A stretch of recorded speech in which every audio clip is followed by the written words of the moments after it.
Hi, I'm Chef AJ, and today I'm going to make one of my family's very favorite recipes. It's called mushroom chili, and I'm going to make it in my Instant Pot pressure cooker. You know, a lot of people keep asking me to write a pressure cooking cookbook, and I'm not gonna. I'm not being mean, let me tell you why. First of all, there's already amazing pressure cooking cookbooks out there. Here's two of my favorites. Jill Nussenow has actually several. She's the Veggie Queen, a personal friend of mine. And Lorna Sass has one called Great Vegetarian Cooking Under Pressure. These are both fabulous books. The reason I'm not going to write a pressure cooking cookbook is because I want to show you instead how you can take any recipe that you already have and just make it in the pressure cooker. It's really easy. If you have a recipe for a soup or a stew that goes on the stove, you can convert it to pressure cooking. If you have one that is made in the crock pot, you can convert it to pressure cooking. What you need to do is get yourself a pressure cooker. First, I like the Instant Pot. I actually have 4 of them. This is my favorite one. People love it because it has a stainless steel insert as opposed to a non-stick. If you go on their website, which is www.instantpot.com, you can actually get a $50 discount if you use my name, which is AJ.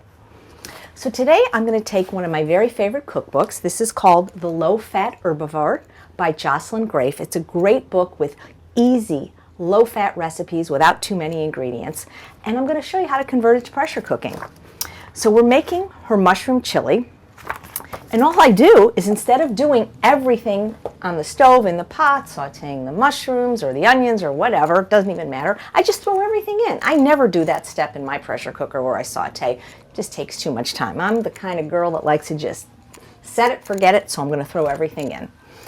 So I have 2 pounds of mushrooms. These are crimini mushrooms. I believe she calls for portobello mushrooms.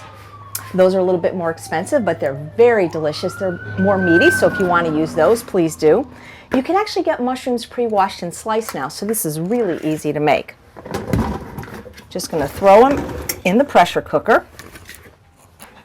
I hate to cut onions. I just can't. It makes me cry. So you can buy onions already pre-cut. Red onions, white onions. This is a 10-ounce bag, which is the equivalent of 1 large onion.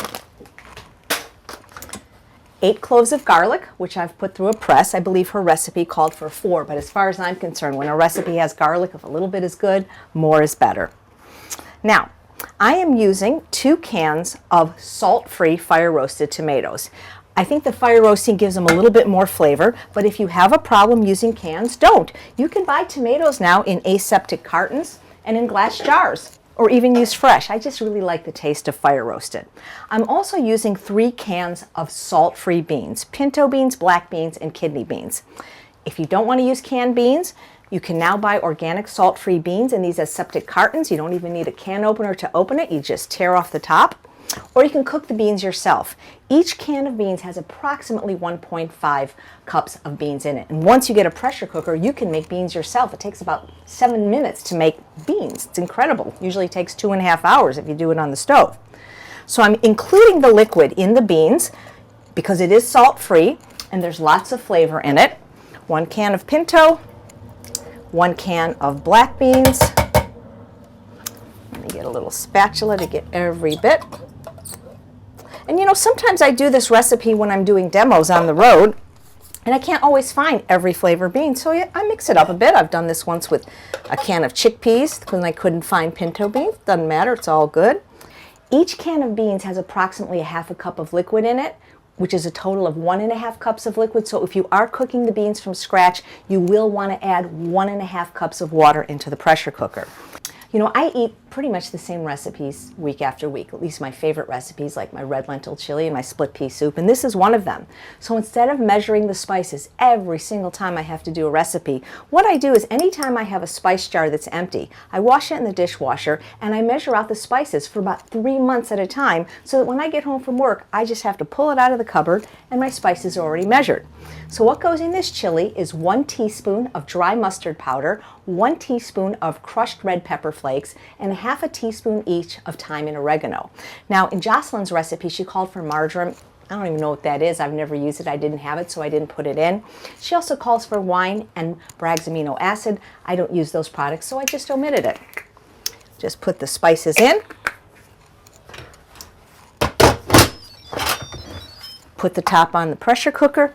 I'll be honest, I'm not a person that likes to read manuals. There's a bunch of buttons on this machine. I have no idea what they stand for. So what I do is what my friend Sharon McRae told me to do. I just push the manual button and then I put on the time that I want. You know, if you can use an iPhone, and by the way, I don't have an iPhone, I have the old flip phone, I don't even text. If you can use an iPhone, you can use a pressure cooker. I'm going to put it on for 6 minutes, and that's it. The worst thing that can happen in converting a pressure cooker recipe is you didn't cook it long enough. So all you do is you put the top back on.